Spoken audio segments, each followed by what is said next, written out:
Amém, né?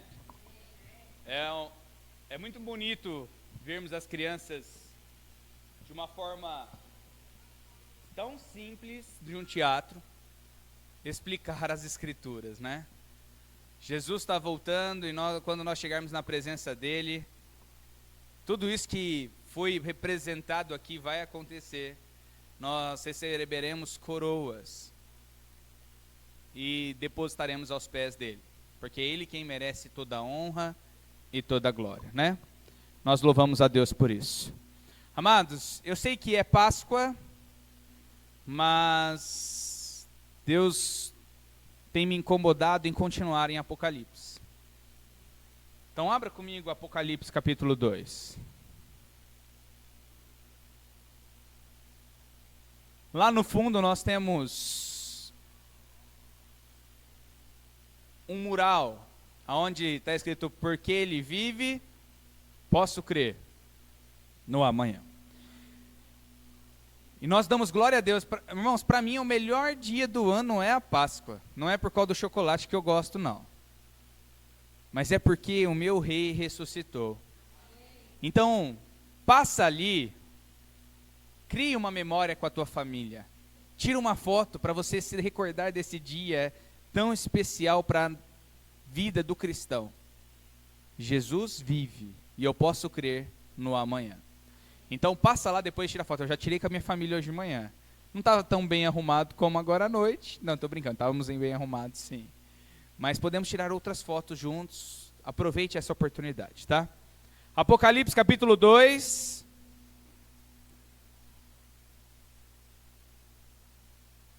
Verso 12 ao verso 17. A igreja de Pérgamo. Uma igreja que se misturou. Uma igreja de mistura. Prestem atenção na leitura bíblica, mas antes vamos buscar a direção de Deus, porque é algo que precisamos da direção do Espírito Santo. Pai, nós adoramos ao Senhor pela meditação da Tua palavra nesse momento. O Senhor já recebeu toda a glória, toda a honra, e agora nesse momento o Senhor também seja honrado e glorificado com a exposição da Tua palavra. Pai, que o Teu Espírito possa ter liberdade em falar em cada coração nesta noite. Que o Senhor me usa como instrumento nas Tuas mãos. E que o Teu Espírito que habita em mim, ó Pai, possa me instruir e me direcionar a ensinar, ó Pai, nesta noite. Que o Senhor seja exaltado em tudo. É o que nós clamamos em nome de Jesus. Amém. Apocalipse capítulo 2, verso 12 em diante. A palavra de Deus nos diz: ao anjo da igreja em Pérgamo, escreva.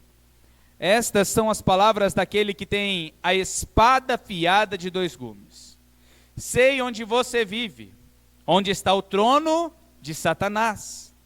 Contudo, você permanece fiel ao meu nome e não renunciou à sua fé em mim, nem mesmo quando Antipas, minha fiel testemunha, foi morto nessa cidade onde Satanás habita.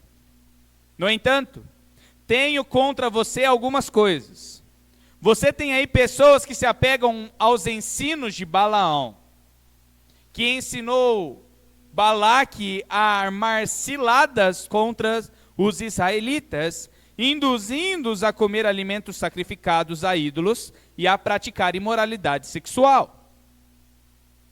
De igual modo, você tem também os que se apegam aos ensinos dos nicolaítas. Portanto, arrependa-se, senão virei em breve até você e lutarei contra eles com a espada da minha boca. Aquele que tem ouvidos, ouça o que o Espírito diz às igrejas. Ao vencedor, darei do maná escondido. Também lhe darei uma pedra branca com um novo nome nela inscrito, conhecido apenas por aquele que o recebe. Amém? Amados, por que os evangélicos estão vivendo como exatamente o resto do mundo? Por que será que as coisas têm sido tão ruins para As pessoas que se dizem evangélicas não têm tido muita diferença entre um cristão e uma pessoa que vive sem conhecer Cristo.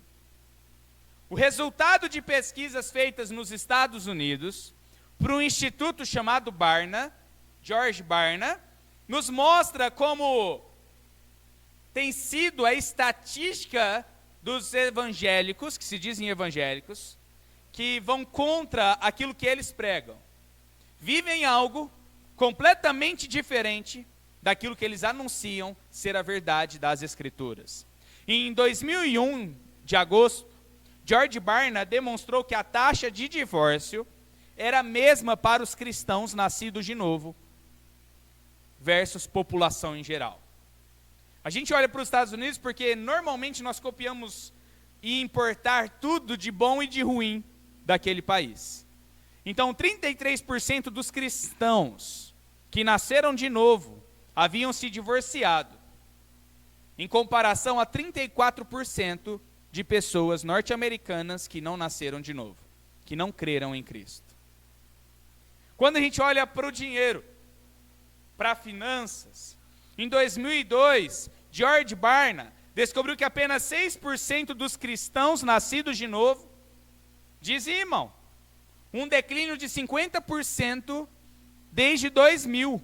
2 anos depois, declinou 50% de crentes que dizimam, davam dízimo. Em 2001, os evangélicos dizimavam apenas 4,27% de suas receitas. A conclusão desse instituto de pesquisa: quanto mais ricos vão se tornando os evangélicos, mais eles gastam consigo mesmos e se esquecem de contribuir para o reino de Deus. Desobediência sexual. Quem ama, espera. Era um programa patrocinado pela Convenção Batista do Sul dos Estados Unidos. Um dos esforços evangélicos mais famosos para reduzir a atividade sexual antes do casamento entre a juventude cristã. Desde 1993, 2,4 milhões de jovens adolescentes assinaram um compromisso formal de esperarem até o casamento para iniciarem suas atividades sexuais. 11 anos depois, em março de 2004, a Universidade de Columbia e Yale iniciaram a pesquisa de 12 mil pessoas, daqueles jovens que assinaram esse termo. Pasmem, o resultado: 88% deles já tinham tido experiências sexuais. Apenas 12% daqueles 12 mil jovens mantiveram a sua promessa de esperar até o casamento. –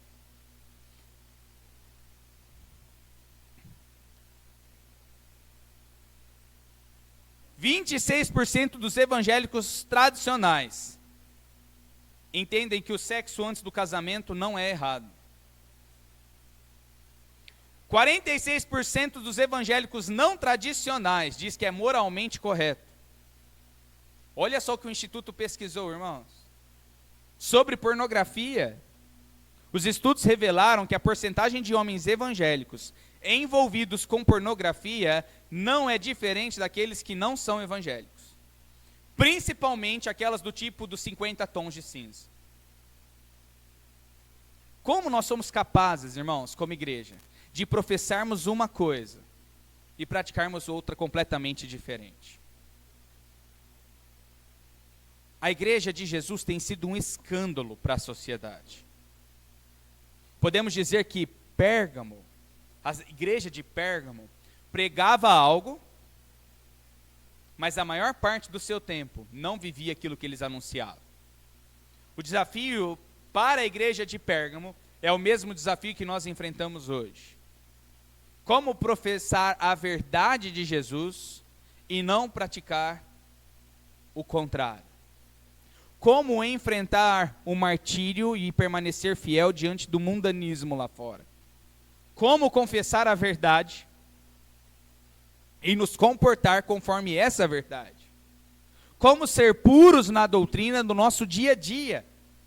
Como ser fiéis sem fraquejar? A orientação de Deus para Pérgamo é muito clara, irmãos. Deus conhece as nossas obras, Deus conhece as nossas motivações, Deus conhece o nosso sofrimento, Deus conhece também o contexto em que nós vivemos. Por isso que o texto diz, no comecinho, né?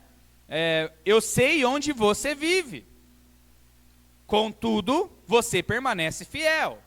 O que Deus está falando para a igreja de Pérgamo, eu sei os perigos que cercam vocês e a pressão que vocês sofrem, mas sei também que vocês conseguem permanecer fiéis. Então ele sabia onde a igreja de Pérgamo vivia. Para podermos entender como aquela igreja vivia, a gente precisa entender o que era aquela cidade. É uma cidade de um passado glorioso. Ela foi a capital da Ásia por quase 400 anos. Era a mais famosa cidade da Ásia, até ela ser vendida e dada de lambuja para Roma. E ela se tornou capital da província romana, para você ter uma ideia de tão importante que era essa cidade. O centro cultural dessa cidade, ela era famosa pela sua biblioteca, tinha mais de 200 mil pergaminhos registrados e guardados nessa cidade. Por isso que a cidade chama Pérgamo, vem da palavra pergaminho. O papiro do Egito, que era um papel que era feito para fazer pergaminhos, era enviado para Pérgamo para que pudesse guardar na sua biblioteca. Na hora que o rei de Alexandria, do Egito, descobriu tudo isso, que ele estava guardando os pergaminhos, parou de enviar. Pérgamo inventou então aquele couro fininho para fazer os pergaminhos e ficou famoso por isso. Então, Pérgamo era uma cidade que gloriava-se com a sua vasta cultura. Pérgamo era destacado pelo seu paganismo religioso. Pérgamo era destacado pela sua religião. Por isso que o texto fala, onde está o trono de Satanás? Amados, o trono de Satanás não é um edifício, nem um lugar, fisicamente falando, como algumas pessoas sugerem que são. Mas Satanás não habita em lugares, mas em pessoas que ditam sistemas e promovem culturas. O trono de Satanás é caracterizado pela pressão e pela sedução. Satanás reina, predomina a cegueira espiritual. Onde ele reina, pessoas são cegas espiritualmente. Floresce o misticismo, propaga-se o paganismo, a mentira religiosa, bem como a perseguição e a sedução dentro do povo de Deus. Se existe muita sedução e pressão para o povo de Deus, Satanás reina naquele lugar. Amados, Pérgamo tinha um grande panteão. Era um templo arredondado com diversas divindades de deuses greco-romanas. Todos os dias, no alto desse panteão, tinha uma estátua de Zeus e todos os dias se levantavam fumaça em sacrifícios para Zeus, o deus grego. Pérgamo era uma cidade que prestava culto a Esculápio. Para você poder entender, o que é Esculápio? Esculápio era o deus salvador da cidade de Pérgamo. O deus da medicina e da cura da mitologia greco-romana. As serpentes de cura. Seu colégio, ele tinha uma escola de medicina. Pérgamo tinha uma escola de medicina que levava médicos a estudar. E misturava a crença mais a ciência. As curas muitas vezes eram atribuídas à serpente, ao deus serpente, conhecido como Esculápio. Esse deus, em minúsculo, tinha como fama na cidade como Salvador. Esculápio para a cidade de Pérgamo era o Salvador, porque ele curava. A antiga serpente assassina, que é descrita lá em Gênesis, apresenta-se agora como sedutora. Vem e você será curado. O enfermo era levado para o templo. Deitava-se ele no chão e aguardava. Durante a noite, algumas das centenas de serpentes soltas pelo recinto passavam por aquela pessoa deitada no chão e o indivíduo era tido como curado. Então, Esculápio para a cidade de Pérgamo era como se fosse um homem salvador, um deus. Eles endeusaram Esculápio. como Salvador da vida deles. Além de Pérgamo ter também o culto a César, ao imperador romano, a Roma. Então tudo isso, irmãos, mostra onde Satanás vivia. Levanta um homem que cura através das serpentes, e é conhecido na cidade como Salvador. A cultura era famosa pelos seus escritos filosóficos.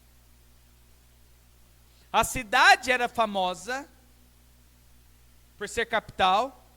E agora, qual era a postura dos crentes na cidade de Pérgamo?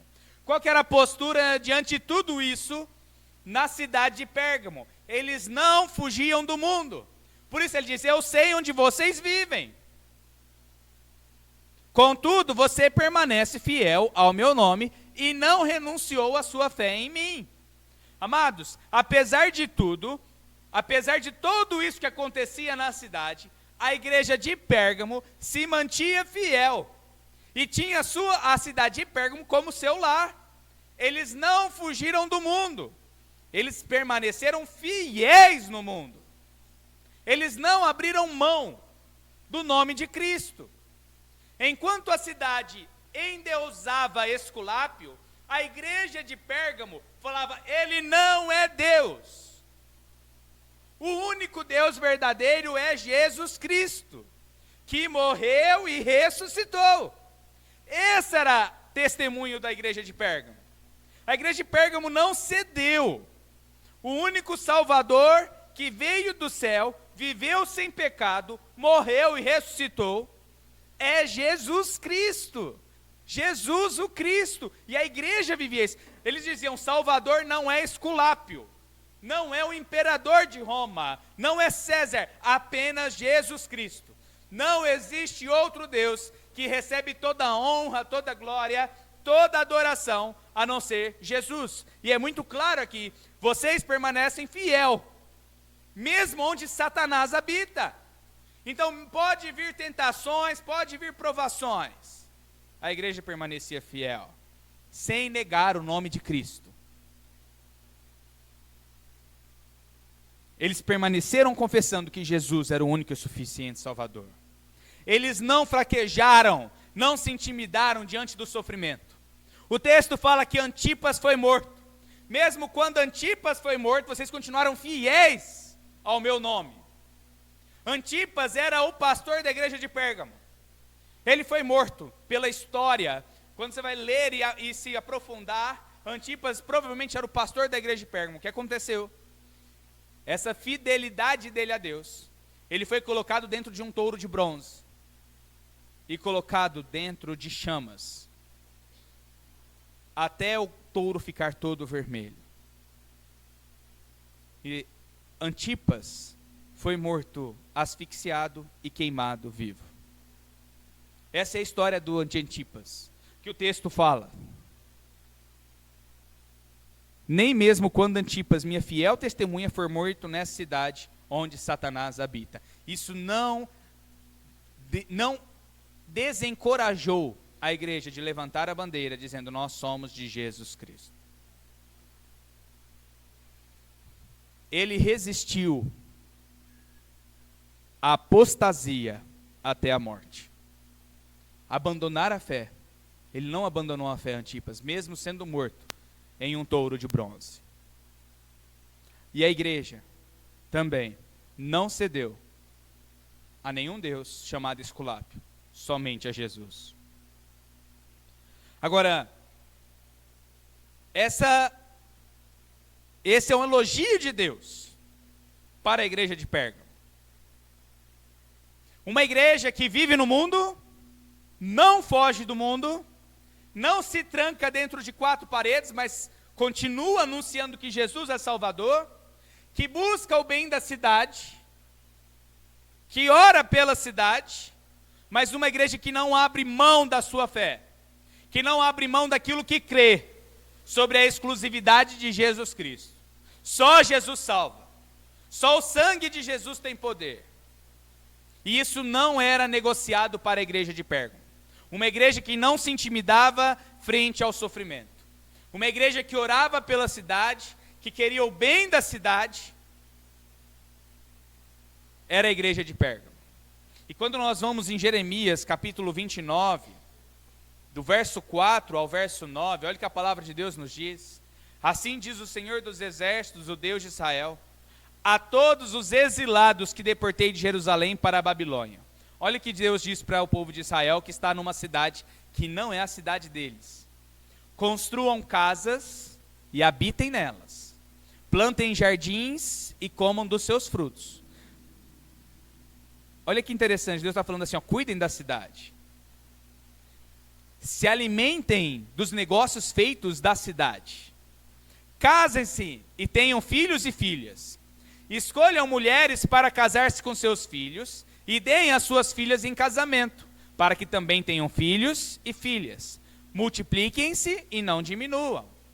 Busquem a prosperidade da cidade, para a qual eu os deportei.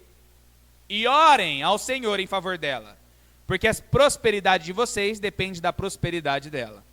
Então os cristãos tinham que viver realmente protegendo, defendendo e levando recursos e economia para a cidade.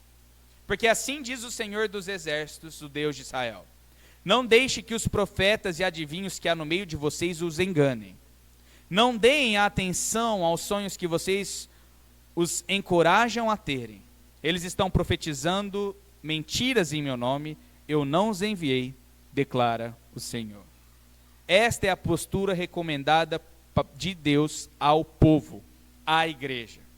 Vocês estão no mundo, vocês estão em Ituverava, vivam em Ituverava, orem por Ituverava, trabalhem em Ituverava para que ela se enriqueça, porque a nossa riqueza, a nossa condição financeira depende da economia da cidade.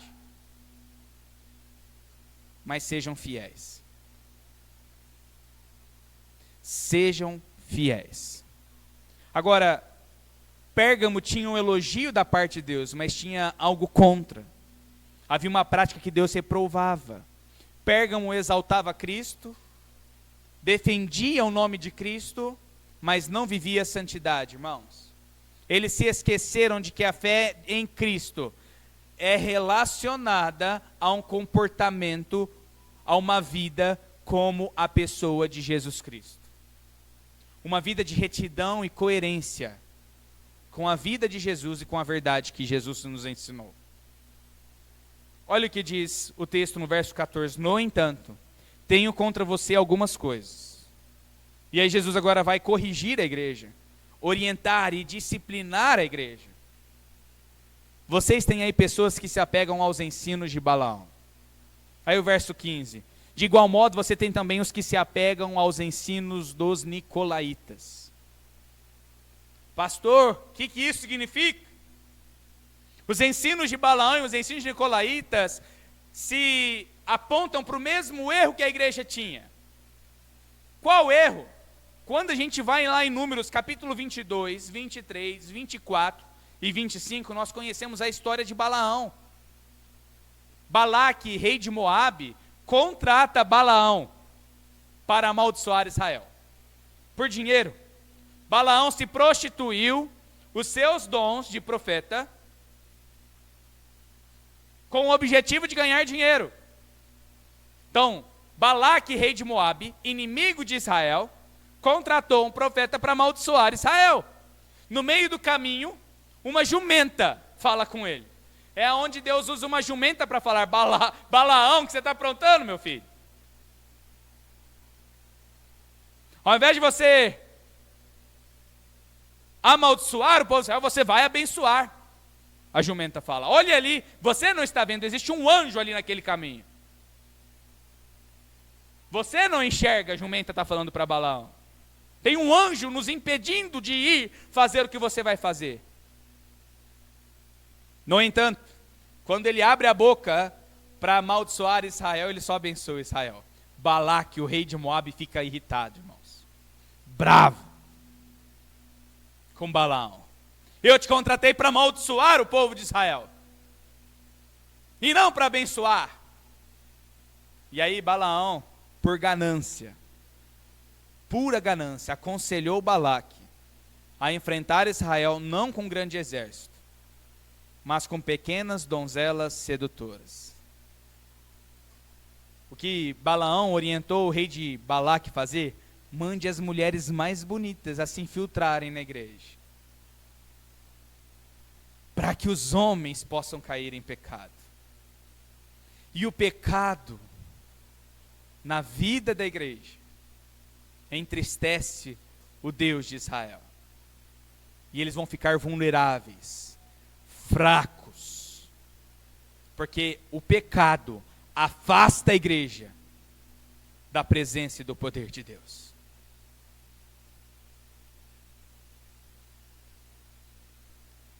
Balaão aconselhou o mundo a adentrar a igreja e se misturar com a igreja. Por isso que a igreja de Pérgamo é conhecida como uma igreja que se misturou.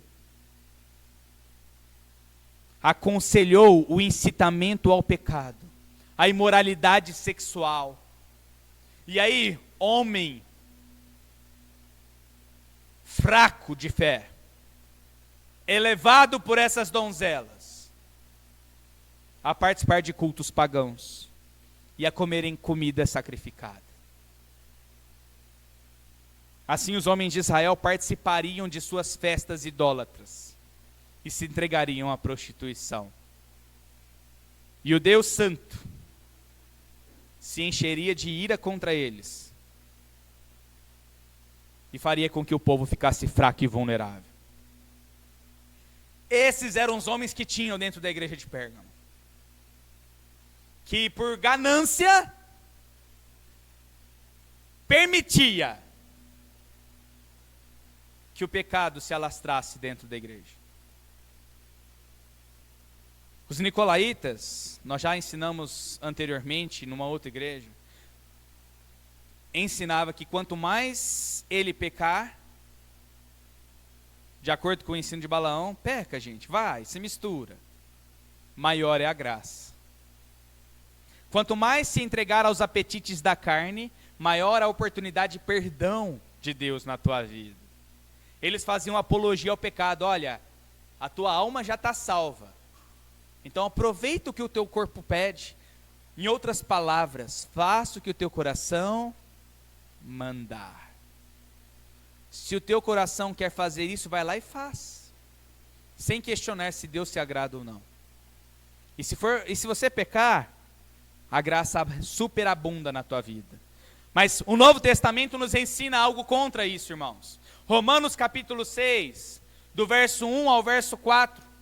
O apóstolo Paulo, escrevendo a carta aos Romanos, debatendo a filosofia nicolaíta dentro da igreja. Olha o que o texto diz no verso 1 do Romanos 6. Que diremos então? Continuaremos pecando para que a graça aumente? De maneira nenhuma. Nós, os que morremos para o pecado, como podemos continuar vivendo nele? Ou vocês não sabem que todos nós, que fomos batizados em Cristo Jesus, fomos batizados em sua morte?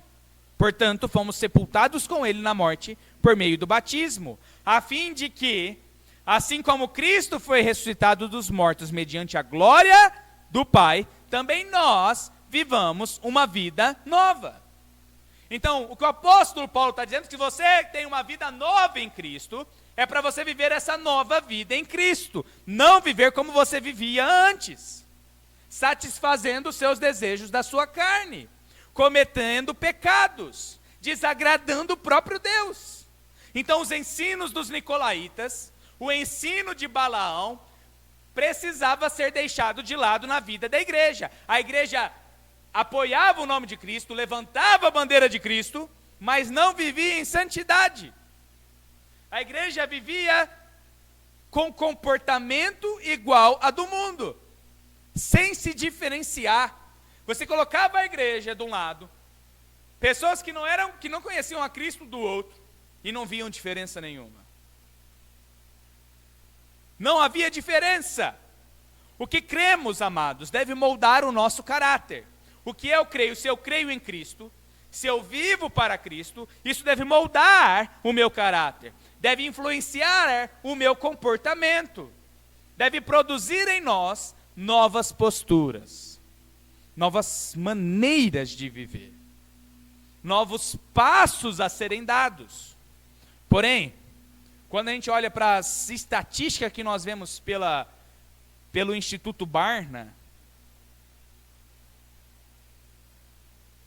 nós vemos algo completamente diferente. Nós vemos a igreja no Brasil e no mundo todo amando o ensino de Balaão.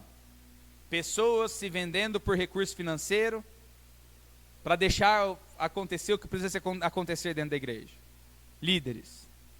E a igreja caindo no pecado, vivendo no pecado, achando que a graça de Deus aumente com tudo isso. A igreja de hoje não nega Cristo, mas quer viver como o mundo, assim como Pérgamo. Ela quer a doutrina de Cristo, mas pregada de forma a justificar os seus pecados. Eu pequei porque a carne é fraca. E ainda usa aquele versículo, a carne é fraca, mas esquece do segunda parte. Mas o espírito está pronto.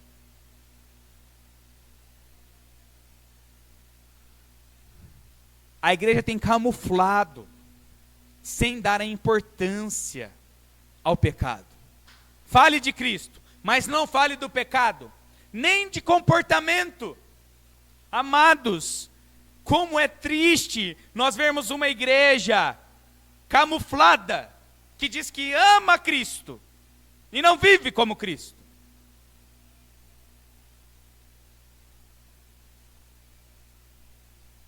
Homens, mulheres, homens se dizem de Cristo e continuam sendo seduzidos por mulheres lá fora.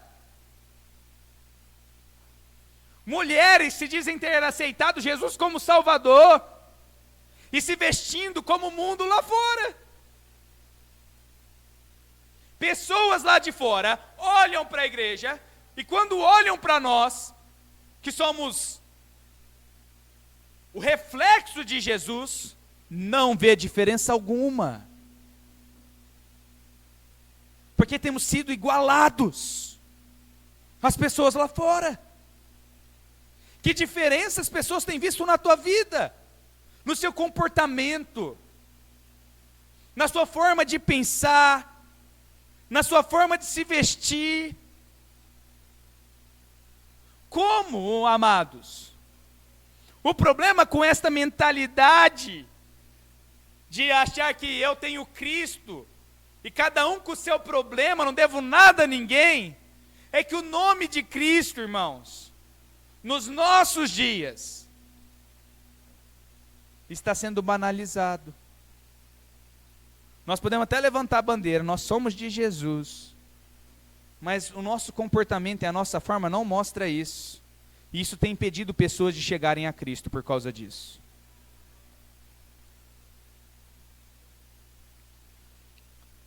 O apóstolo Paulo nos ensina que quando nós aceitamos Jesus, nós somos uma nova criatura.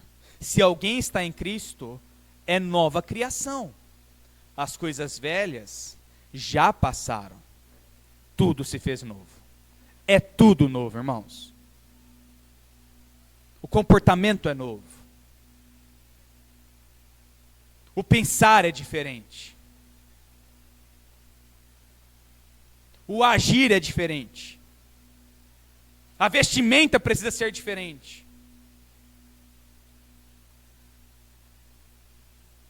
Jesus nos dá a nova vida para vivermos esta nova vida. E não vivermos como vivíamos antes. Agora, a igreja de Pérgamo, que vivia tudo isso, esse escândalo para a cidade. Michael Horton, ele disse que os cristãos evangélicos estão aderindo aos estilos de vidas hedonitas, materialistas, egoístas e sexualmente imorais, com a mesma propensão que o mundo em geral. Em outras palavras, crente não é diferente. E não é essa a mensagem do Evangelho de Jesus. A mensagem do Evangelho de Jesus é nova vida, nova criatura, tudo novo. Ser diferente desse mundo lá fora. Esse escândalo de comportamento na vida da igreja de Pérgamo, como nos nossos dias, requer uma mudança drástica. Drástica, irmãos. A mesma que Jesus fala para a igreja de Pérgamo no versículo 16. Jesus dá o elogio, vocês levantam a bandeira, não negam o meu nome, mas não vivem de acordo com aquilo que vocês pregam. Vivem completamente diferentes, como o mundo. E agora Jesus nos dá uma promessa restauradora. Jesus não só mostra o problema e fala, agora vocês se viram, se resolver aí. Olha o que o verso 16 fala. Portanto, arrependa-se. Amados, Jesus dá a norte. Ele fala, arrependa-se do seu pecado. Arrependa-se da maneira que você está vivendo. Arrependimento. Se não, escutem isso. Se você não se arrepender, Jesus falando para a igreja de Pérgamo, virei em breve até você e lutarei contra eles com a espada da minha boca. Se não mudarmos a mesma palavra, a espada que sai da boca do Senhor Jesus para salvar, virá em breve para sacramentar a condenação do mundo, por causa do pecado. Se nós não mudarmos de vida, e não vivermos da maneira que Deus quer, a palavra que vem para salvar, essa mesma palavra, vai vir para julgar o mundo. A maneira que o mundo vive. E esse mundo será julgado, e nós vamos estudar isso em Apocalipse. Como ele será julgado? Então a igreja precisa voltar a viver em santidade. A graça de Jesus hoje representada pela igreja é o que impede que o mal tome conta de todo mundo. Nas questões espirituais. Se a igreja começar a se igualar com o mundo lá fora, irmãos, não tem como a gente reprisar o ataque do mal contra todo esse mundo. Quando a igreja sair da face da terra, irmãos, ser arrebatada, vocês vão ver os cálices da ira de Deus sendo derramados sobre este mundo. Então, enquanto nós estamos aqui, vamos viver em novidade de vida. Agarrarmos nessa promessa que Deus nos dá de restauração. Porque se nós não estivermos vivendo como Deus quer, cuidado, Jesus está voltando. E é só isso que eu posso dizer. Agora eu vou deixar o Espírito falar ao teu coração. O que fazer? Agarre-se na promessa de Jesus. Aquele que tem ouvidos, ouça o que o Espírito diz às igrejas. Amados, que maravilha o nosso Deus nos dar a oportunidade de arrependimento. O texto nos fala, no verso 12, estas são as palavras daquele que tem a espada afiada de 2 gumes. Amados, o que Jesus nos ensina com tudo isso é: deixe a palavra de Deus sondar o seu coração. Essa palavra que é a espada de 2 gumes, que penetra até a divisão da alma, do espírito, e é apta para discernir pensamentos e intenções do coração. Pense as suas atitudes, as suas posturas, e agora comece a construir uma visão do mundo à luz da palavra de Deus. Deixe a palavra de Deus sondar o seu coração, para avaliar o que precisa mudar na tua vida.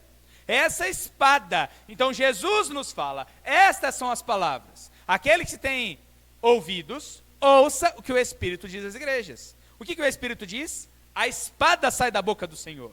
Então, é a espada quem vai entrar no fundo do meu coração e avaliar os desejos da minha mente, do meu coração e as minhas vontades. Deixe a palavra sondar o seu coração. Segundo, satisfaça-se. Tenham satisfação com o maná do céu. O verso nos fala: ao vencedor darei do maná escondido. Abandone os altares da idolatria no teu coração. A idolatria material, a idolatria sexual, a idolatria religiosa. Satisfaça somente com Jesus. Jesus é suficiente para satisfazer as nossas vidas. E eu não preciso de nada, irmãos. Jesus é suficiente. E o texto fala, precisa de satisfação? Precisa de prazer?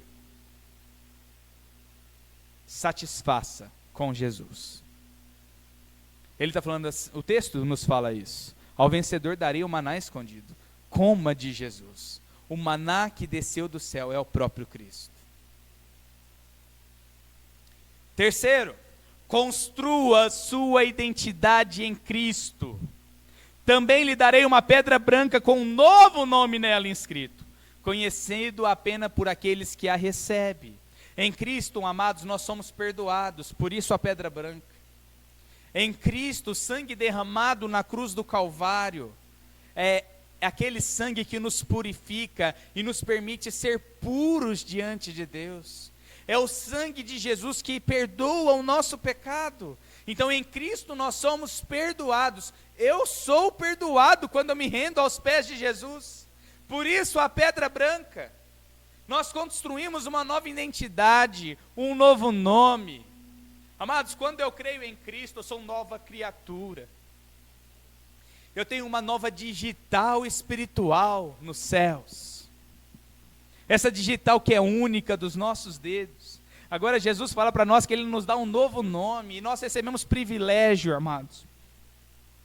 Exclusivos. Que privilégio maravilhoso. E o texto fala, conhecido apenas por aqueles que o recebem. Amados, tem privilégios que Deus dá a cada um de forma particular e pessoal. Quando nós construímos essa identidade em Cristo, Ele permite que a gente conheça coisas somente particulares e pessoais a cada um. Quem recebe a palavra de Deus e se pauta nela, tem ela como direção na sua vida. Quem se satisfaz em Cristo e busca construir uma identidade em Jesus, não corre o risco de se misturar com o mundo. Pérgamo foi uma igreja que se misturou. Pérgamo se fraquejou na sua santidade.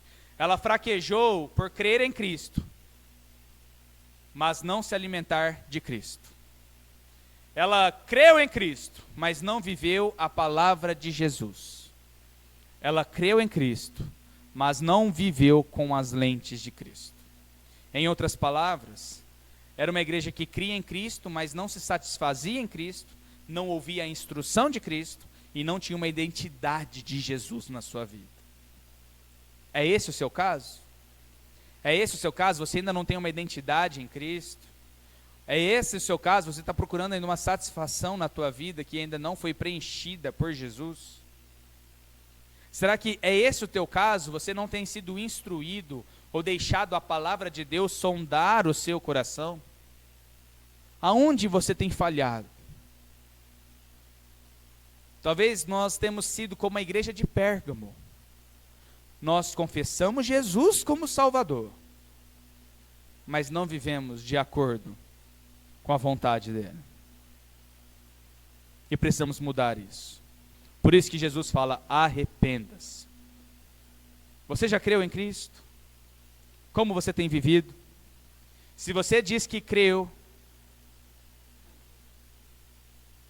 se você respondeu, eu creio em Cristo como meu Salvador, agora precisamos viver em novidade de vida. Não podemos nos misturar. Eu estou dizendo nos misturar, irmãos. No passado eu imaginava que essa não mistura era não ter contato com pessoas lá de fora.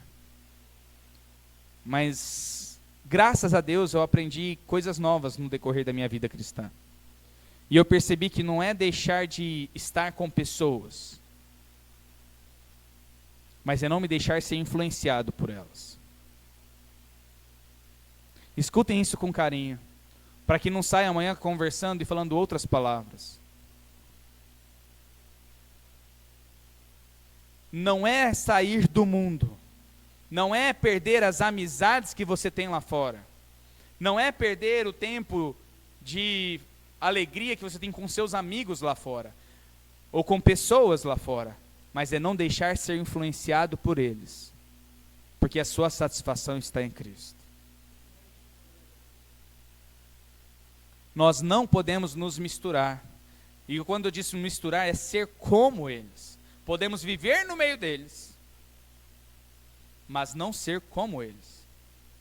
O meu papel nesta terra não é ser influenciado por eles, mas influenciá-los, a levá-los até a presença de Jesus.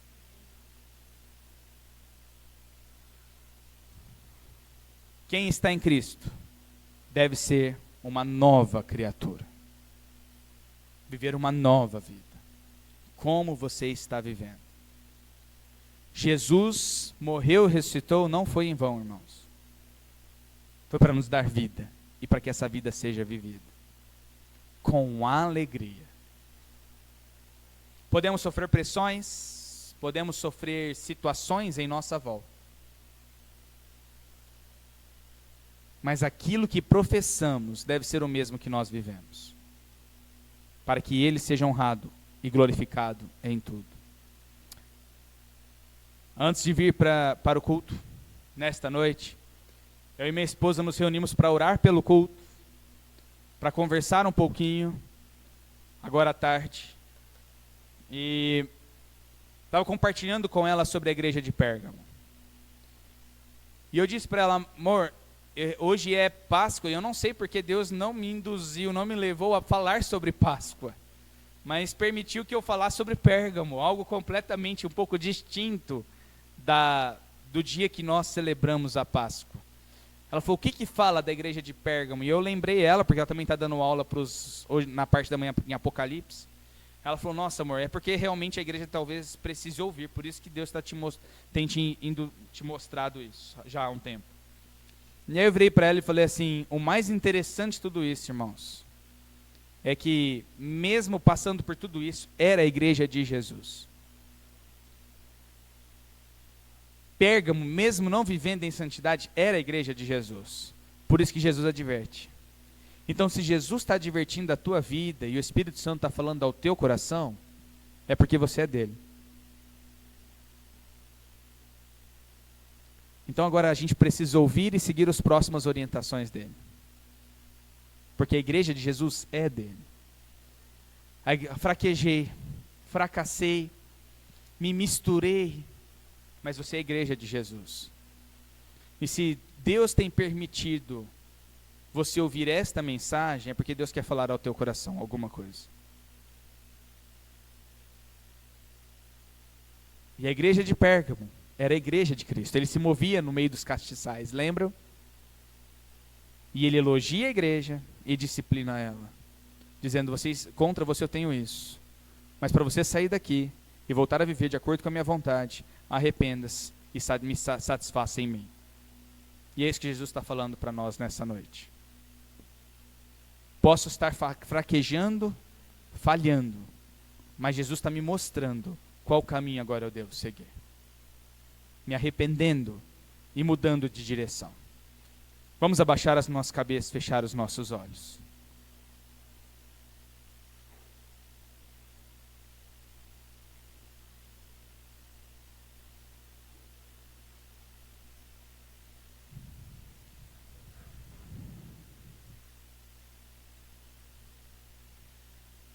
Pai, graças te damos, ó Deus, porque a igreja é do Senhor. Somos participantes do povo do Senhor. Talvez, como hoje à tarde eu não entendia porque o Senhor me dirigiu a falar em Apocalipse, num dia de Páscoa, no dia em que o Senhor ressurgiu dos mortos, mas é porque a tua igreja precisava ouvir o que o Senhor tinha para falar, pela tua palavra. Então, Deus, a palavra já foi anunciada,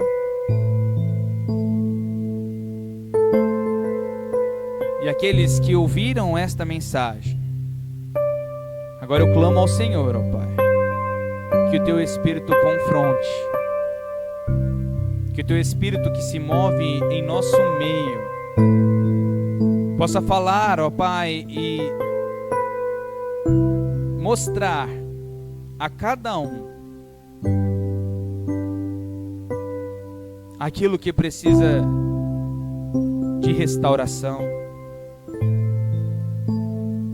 Talvez um novo compromisso com o Senhor.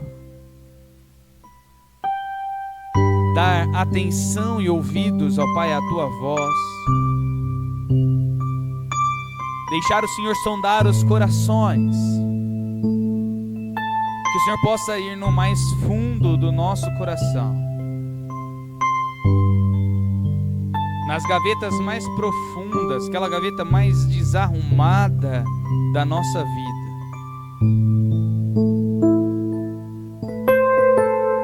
Aquele comportamento, aquele pensamento, aquela atitude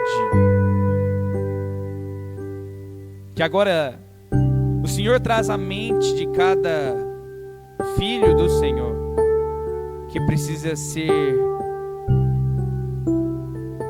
arrependido e perdoado pelo Senhor. Que haja uma consagração, ó Pai, de vidas ao Senhor ao ouvir esta mensagem. Vidas que vão ser direcionadas num novo norte de santidade, numa nova direção, aonde a cidade de Toverava possa olhar para esta igreja e ver realmente o Senhor Jesus, ó Pai, operando e trabalhando em cada vida. Que aquilo que nós professarmos com a nossa boca seja realmente aquilo que nós estamos vivendo. Pai, nós precisamos, ó Pai, da ajuda do Teu Espírito e do Senhor para praticarmos a verdade que o Senhor tem nos ensinado. Deus, que esta igreja, que a igreja do Senhor possa ter as qualidades da igreja de Pérgamo, em defender, em levantar a bandeira do Senhor Jesus. Que esta igreja do Senhor, ó Pai, se tem vivido, ó Pai, também com os pensamentos dos ensinos nicolaítas, que haja arrependimento e mudança. Porque da mesma forma que o Senhor foi morto e sepultado, o nosso velho eu também foi morto e sepultado. E da mesma forma que o Senhor ressuscitou dos mortos, o Senhor nos deu uma nova vida, para não vivermos aquele eu morto, que foi morto e sepultado, ó Pai, com o Senhor. E essa nova vida que o Senhor nos dá, essa nova identidade, esse novo nome,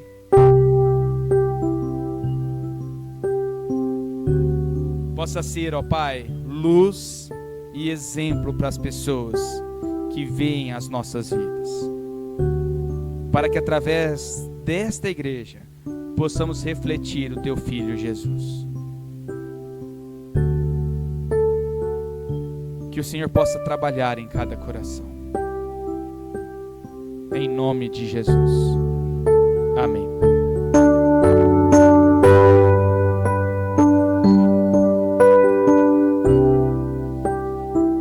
Os embaixadores podem chegar, nós vamos louvar ao Senhor com mais um cântico. Eu quero agradecer a presença de todos, que Deus possa abençoar, fortalecer a vida dos irmãos. E eu quero dizer uma última palavra, uma última frase à igreja. Amados, nós temos uma missão. Nós temos um desafio.